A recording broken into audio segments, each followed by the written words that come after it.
Welcome back. You're watching NewsX Deep Dive. I'm Uday Pratap Singh. Today, we are taking a look at two more Indian tankers that have now made their way through what has become one of the world's most volatile maritime choke points, the Strait of Hormuz. But this is not just about two ships. This is about India's energy lifeline, global oil security, and a choke point that can shake the world economy overnight. The two LPG tankers, Jag Vasant and Pine Gas, have passed through the Strait of Hormuz without an incident. This transit comes at a time when the region is on the edge, with escalating tensions between Iran and the US and Israel. Shipping through this route is currently seen as a high risk. Every successful passage, therefore, is being closely tracked by governments, energy companies and global markets. Special Secretary of the Ministry of Ports, Shipping and Waterways, Rajesh Kumar Sinha, confirmed that the two tankers carrying 92,000 metric tons through the strait had been moved, while confirming that all 22 vessels and 600 seafarers remain safe. He stated authorities continue coordinating monitoring and repatriation efforts. Rajesh Kumar Sinha also said that one LNG ship is chartered by Petronet Limited, while 7 LPG carriers have been hired by BPCL and HPCL. Crude tankers have been chartered by IOC, Reliance Industries and BGN International. What particularly piqued interest about this development was the unusual route that Jag Vasant and Pine Gas took to cross the strait and head home. Instead of taking the shorter and straighter conventional path into the Arabian Sea, the vessels crossed the Strait of Hormuz via the Keshm-Larak Channel. As they began their journey home, both vessels sailing close to one another changed their onboard messaging, shifting from generic identities such as IND ship and crew and All India crew to more pointed signals such as Pine Gas Indian ship and JG Vasant Ind ship. While transiting via the Larak Channel, this indicates that these tankers possibly received prior approval from Iranian authorities to cross and were explicitly broadcasting their identities to reduce the risk of being targeted while passing through the channel. Now, Jag Vasant is supposed to reach Indian shores by the 26th of March, while Pine Gas will reach by the 27th.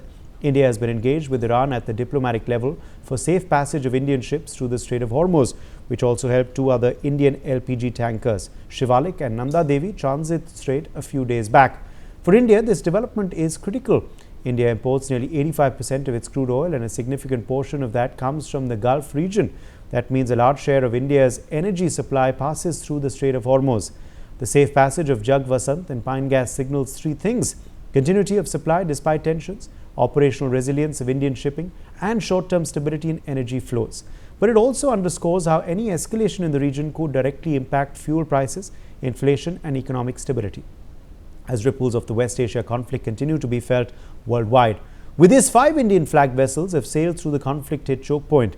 Last week, LPG tankers Shivalik and Nanda Devi, carrying 92,500 metric tons of fuel in total, docked at Mundra and Kandla ports in Gujarat. Crude tanker Jag Ladki, carrying 80,886 metric tons crude oil, also reached India on 18th March.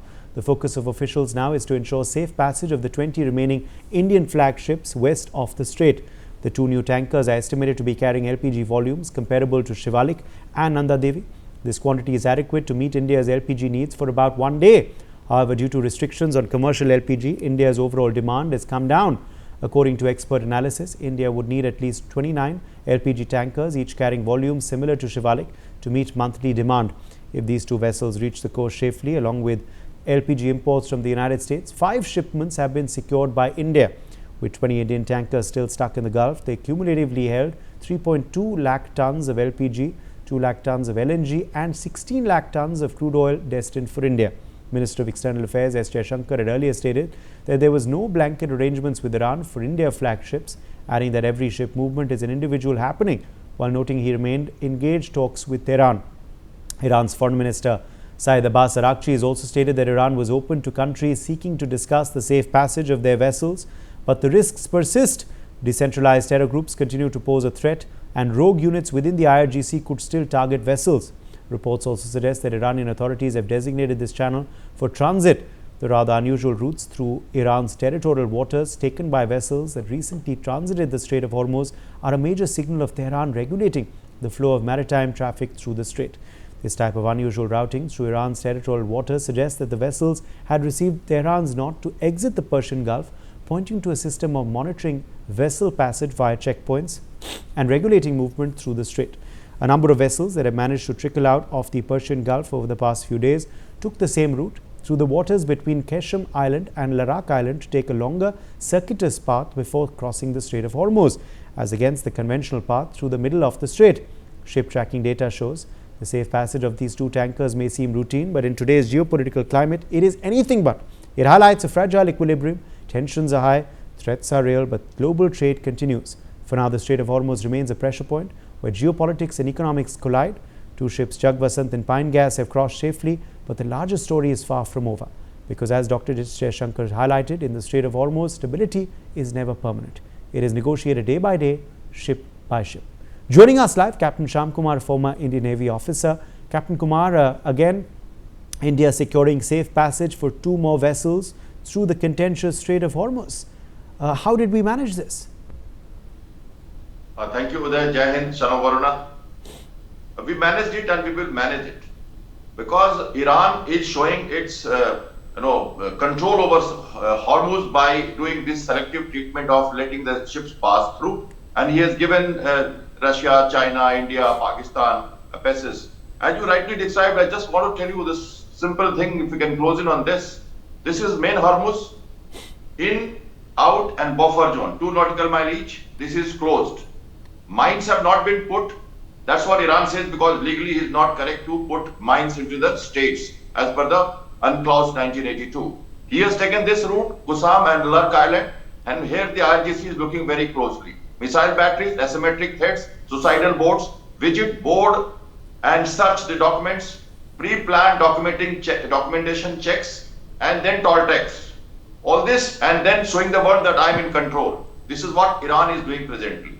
Two ships passed earlier, Landa Devi and Shivalik. Now Pine Gas, and you said Jagvasant is also out. And here is Kask terminal, which is an outlet for Iran. He is also activated this own terminal. So his Kharg on all the mainland is actually delivering the oil now here.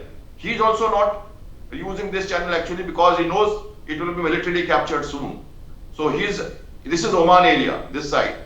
All the ships are anchored here next to UAE in the deep water, 600 to 200 feet of water here. So this is the situation. Indian Navy under Operation Sankalp was already there with CTG 154 Task Force Commander given to India in February.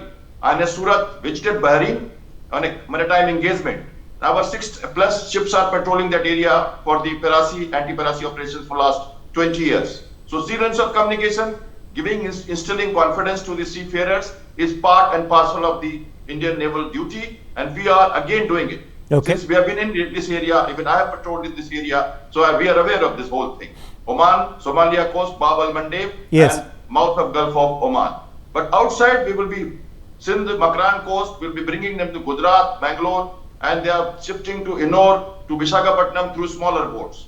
So India is doing it. 1 lakh metric ton, 1 lakh tons of LPGs come. But there are more vessels which are still stuck there, Captain Kumar. How challenging will it be now to get those vessels also safe passage? Captain Kumar, what is the kind of timeline we're looking at? Because permissions come, but obviously navigation happens through a different route, which obviously takes a longer time. There needs to be safety despite these official permissions, because there are other elements as well at sea, aren't there? Yes, I just said it takes 5 days from Qatar to come here, and if we take Bab al-Mandeb route, it will be 30 days. So this 5 days plus, you can say 1 or 2 days. The diplomatic clearances, the military threats, the IRGC coordination, green light signal by Iran for selective shipping, all this may take some time because he is giving one by one clearances and it's taking time to visit, board, carry out search. So maybe in case the clearance comes and IRGC is ready, because there are other ships in line. So 2 came earlier, now 2 came. Once they pass through, there is no high, actually navigational route wise, there is not much difference. It could be just 3-4 nautical mile extra. So that should not be a problem, but the speed and the way they have to wait, because there will be almost a boom there and a proper boom there, not physical but virtual boom to stop the ship and carry out visit, board and carry out search. So that will take time. Yes, the moment these are cleared, the 2 more ships which are anchored in the UAE area, they will also come. And thereafter, we have America as a 2.2 metric MMT PA per annum. We have already taken 10% of it. Indian Jamnagar refinery is in full swing. Fixers are being, additional fixers are being fitted to receive the oil gas when it comes. the government has done the LPG rationing. Pressure in the pipes have been removed, little bit reduced. So many actions are in place. Prime Minister has said yesterday that there is no crisis. In fact, I attended a conference yesterday at Delhi. Prime Minister was present physically Yes. there. I heard him saying very clearly, very cool, that Okay. there is no oil crisis, there is no Okay. petrol crisis. Okay. Yes, we are into the job at government level, Right. at the world level to keep the Right. prices under check, etc. Yes. Captain Kumar, thank you for joining us with your perspective on this segment.